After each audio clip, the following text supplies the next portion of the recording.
วนพี่น้องคนเผาสวนก็ได้นี่ได้จ้างเผาสวนแต่ละมื้อนี่วะเกาเหลาผู้ใด หมูเด้งนั่นลงจ้างเผาสวนได้นี่บักดำมันก็หมูเด้งนี่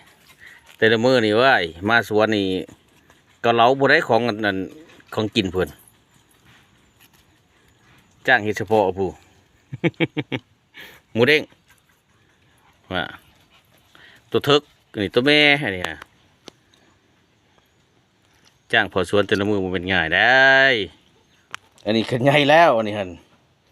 กินแต่น้ำได้นี่มันมีนมไม่กินเอาน้ำใส่เต้านี่ผมจะขึ้นว่านุ่มบ่จักแล้วน้ำในคูก็มีหากกินบ่เป็นกินน้ำในเต้าผมชิว่านุ่มแต่บ่งูคือใบทุกขวาเลยเนาะพี่น้องเอาน้ำใส่เต้าแต่ละมือละ4-5 เต้าก็ได้เพิ่นกินนะมื้อกว่าท้องเพิ่นใหญ่ได้เป็นเขาป่งมาเลยมีแต่พระได้อยู่สวนนี่ได้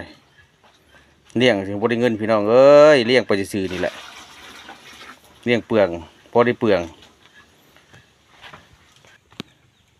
พอได้อยู่แต่น้ำหัวน้ำสวนเนี่ยพี่น้องเอ้ยอยู่ในเป็ดน้ำไก่อยู่น้องปูน้องป่าบรรยากาศ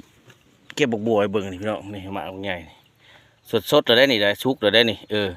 พอกินแล้วแก่แล้วบักบัวนี่